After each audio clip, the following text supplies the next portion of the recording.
بسم اللہ الرحمن الرحیم۔ محترم ناظرین، السلام علیکم۔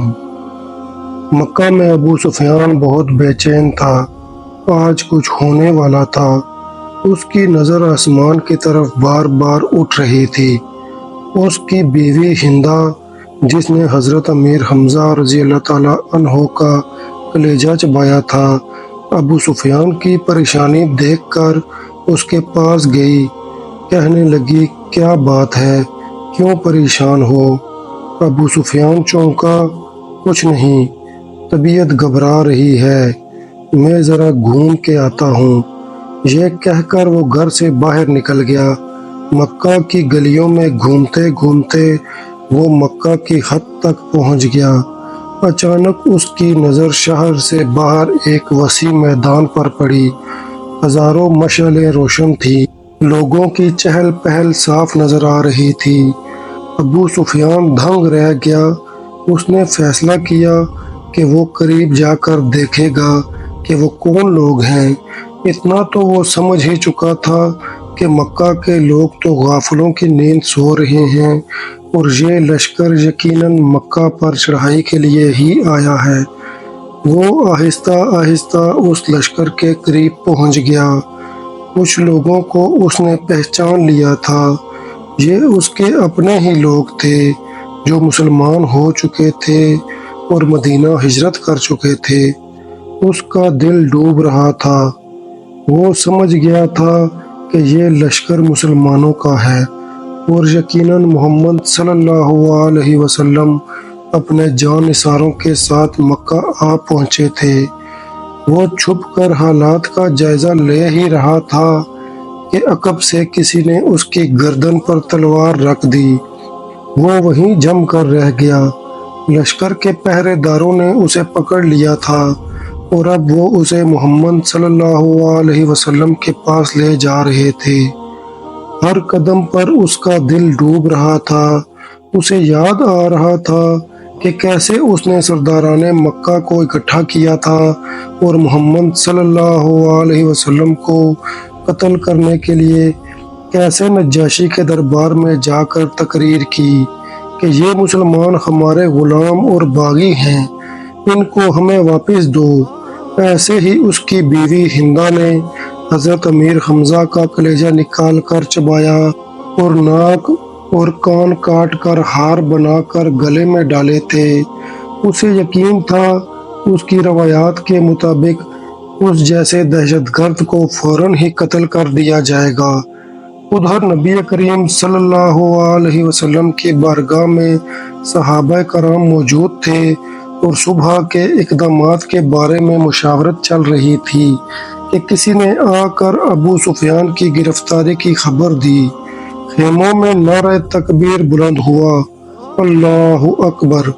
ابو سفیان کی گرفتاری ایک بہت بڑی کامیابی تھی۔ عمر بن خطاب اٹھ کھڑے ہوئے اور نیام سے تلوار نکال کر انتہائی جوش سے بولے، اس بدبخت کو قتل کر دینا چاہیے، سارے فساد کی جڑ ہی یہی ہے۔ نبی کریم صلی اللہ علیہ وسلم کے چہرہ مبارک پر تبسم نمودار ہوا اور ان کی دلوں میں اترتی ہوئی آواز گونجی، بیٹھ جاؤ عمر، اسے آنے دو۔ عمر بن خطاب آنکھوں میں غضب لیے حکم رسول صلی اللہ علیہ وسلم کی اطاعت میں بیٹھ تو گئے، لیکن ان کا بس چلتا تو ابو سفیان کے ٹکڑے ٹکڑے کر ڈالتے۔ اتنے میں پہرے داروں نے ابو سفیان کو محمد صلی اللہ علیہ وسلم کے سامنے اس حال میں پیش کیا کہ اس کے ہاتھ بندھے ہوئے تھے، چہرے کی رنگت پیلی پڑ چکی تھی اور اس کی آنکھوں میں موت کا خوف صاف نظر آ رہا تھا۔ تب اصحاب رسول صلی اللہ علیہ وسلم نے ایک عجیب جملہ سنا، اس کے ہاتھ کھول دو اور اسے پانی پلاؤ۔ فرمایا، بیٹھ جاؤ ابو سفیان۔ ابو سفیان ہارے ہوئے جواری کی طرح فرش پر بیٹھ گیا۔ پانی پی کر اس کو کچھ حوصلہ ہوا تو نظر اٹھا کر خیمے میں موجود لوگوں کو دیکھا۔ وہ سب کے چہروں کی طرف دیکھتا دیکھتا آخر کار اس کی نظر محمد صلی اللہ علیہ وسلم کے چہرہ مبارک پر جا کر ٹھہر گئی، جہاں جلالت اور رحمت کے خوبصورت امتزاج کے ساتھ کائنات کی خوبصورت ترین مسکراہٹ تھی۔ کہو ابو سفیان، کیسے آنا ہوا؟ ابو سفیان کے گلے سے آواز ہی نہیں نکل رہی تھی۔ بہت ہمت کر کے بولا، میں اسلام قبول کرنا چاہتا ہوں۔ عمر ابن خطاب ایک بار پھر اٹھ کھڑے ہوئے۔ یا رسول اللہ صلی اللہ علیہ وسلم، یہ شخص مکاری کر رہا ہے، جان بچانے کے لیے اسلام قبول کرنا چاہتا ہے، مجھے اجازت دیجیے میں اس کا سر قلم کر دوں۔ آپ صلی اللہ علیہ وسلم نے فرمایا، بیٹھ جاؤ عمر۔ بولو ابو سفیان، کیا تم واقعی اسلام قبول کرنا چاہتے ہو؟ جی یا رسول اللہ صلی اللہ علیہ وسلم، میں اسلام قبول کرنا چاہتا ہوں۔ میں سمجھ گیا ہوں کہ آپ صلی اللہ علیہ وسلم اور آپ کا دین بھی سچا ہے اور آپ کا خدا بھی سچا ہے، اس کا وعدہ پورا ہوا۔ میں جان گیا ہوں کہ صبح مکہ کو فتح ہونے سے کوئی نہیں بچا سکے گا۔ آپ صلی اللہ علیہ وسلم کے چہرہ مبارک پر مسکراہٹ پھیلی۔ ٹھیک ہے ابو سفیان، تو میں تمہیں اسلام کی دعوت دیتا ہوں اور تمہاری درخواست قبول کرتا ہوں۔ جاؤ، تم آزاد ہو۔ صبح ہم مکہ میں داخل ہوں گے انشاءاللہ۔ میں تمہارے گھر کو، جہاں اب تک اسلام اور ہمارے خلاف سازشیں ہوتی رہیں، جائے امن قرار دیتا ہوں۔ جو تمہارے گھر میں پناہ لے گا وہ محفوظ ہے۔ ابو سفیان کی آنکھیں حیرت سے پھٹی جا رہی تھی، اور مکہ والوں سے کہنا، جو بیت اللہ میں داخل ہوگا اسے امان ہے، جو کسی عبادت گاہ میں چلا جائے گا اس کے لیے امان ہے، یہاں تک کہ جو اپنے گھروں میں بیٹھا رہے گا اس کو بھی امان ہے۔ جاؤ ابو سفیان، اور صبح ہماری آمد کا انتظار کرو، اور مکہ والوں سے کہنا کہ ہماری کوئی تلوار نیام سے باہر نہیں ہوگی جب تک کوئی ہم سے لڑنا نہ چاہے۔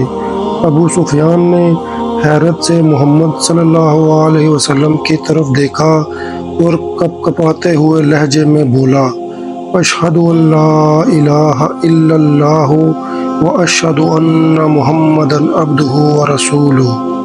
سب سے پہلے عمر بن خطاب آگے بڑھے اور ابو سفیان کو گلے سے لگایا اور کہا، اب سے تم ہمارے دینی بھائی ہو۔ ابو سفیان حیرت میں تھا اور سوچ رہا تھا، یہ کیسا دین ہے، کیسے لوگ ہیں جو کچھ دیر پہلے میری جان کے در پہ تھے اور اب مجھے گلے سے لگا رہے ہیں۔ ابو سفیان سب سے گلے مل کر خیمہ سے باہر نکل گیا۔ اگلے دن مکہ کی سرحد پر جو لوگ کھڑے تھے ان میں سب سے پہلے ابو سفیان تھا۔ مسلمانوں کا لشکر مکہ میں داخل ہو چکا تھا، کسی ایک تیر کی نوک پر خون کا قطرہ بھی نہیں تھا۔ لشکر اسلام کو ہدایت مل چکی تھی، کسی گھر میں داخل مت ہونا، کسی کا پیچھا مت کرنا، عورتوں اور بچوں پر ہاتھ مت اٹھانا، کسی کا مال مت لوٹنا۔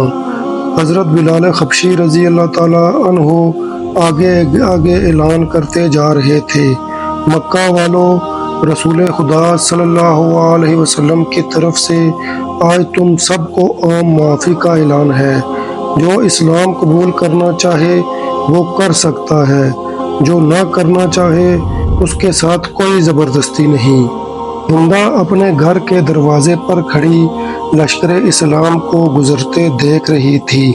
اس کا دل گواہی نہیں دے رہا تھا کہ حضرت حمزہ رضی اللہ تعالیٰ عنہ کا قتل اس کو معاف کر دیا جائے گا، لیکن ابو سفیان نے تو رات کو یہی کہا تھا کہ اسلام قبول کر لو، سب غلطیاں معاف ہو جائیں گی۔